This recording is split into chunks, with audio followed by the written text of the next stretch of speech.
উত্তর 24 পরগনার বসিরহাট মহকুমার স্বরূপনগরের সারাপুল নির্মাণ গ্রাম পঞ্চায়েতের নির্মাণ দক্ষিণ পূর্বপাড়ার ঘটনা। অভিযোগ, দেবু গোলদার নামে এক ব্যক্তির বাড়ির সামনে খালের ওপর অবৈধ নির্মাণ তৈরি করা হচ্ছে।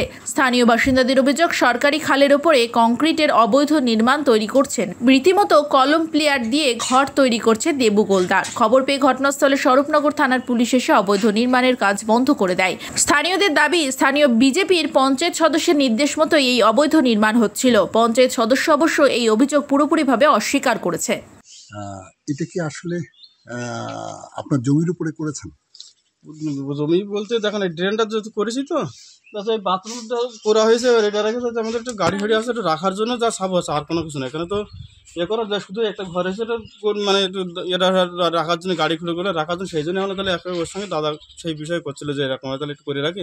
এমনি তো জল যাওয়ার সমস্যা তো না, যেহেতু পোলটা ব্রিজটা করা আছে তাহলে উপরে তো আর কোনো সমস্যা না। তার জন্যই এটা করে এসে একটা রুম করে রাখলি, একটা করে রাখলি, তাহলে দেখা যাচ্ছে ওই ইমার্জেন্সি একটু ধান এনে রাখলাম, কিংবা গাড়ি ফাড়িগুলো একটু ঢুকে রাখা যায়, তাছাড়া আর কোনো কিছু না। না, সরকারি জায়গার উপরে অবৈধ নির্মাণ, এটা কি অবৈধ নির্মাণ? তো অবশ্যই, নাকি কি বলবেন?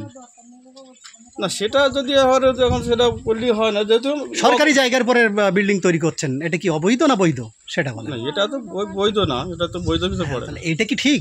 না, এটা ঠিক না। তো পুলিশ এসেছিল? এনার কারা আসলে জানি না।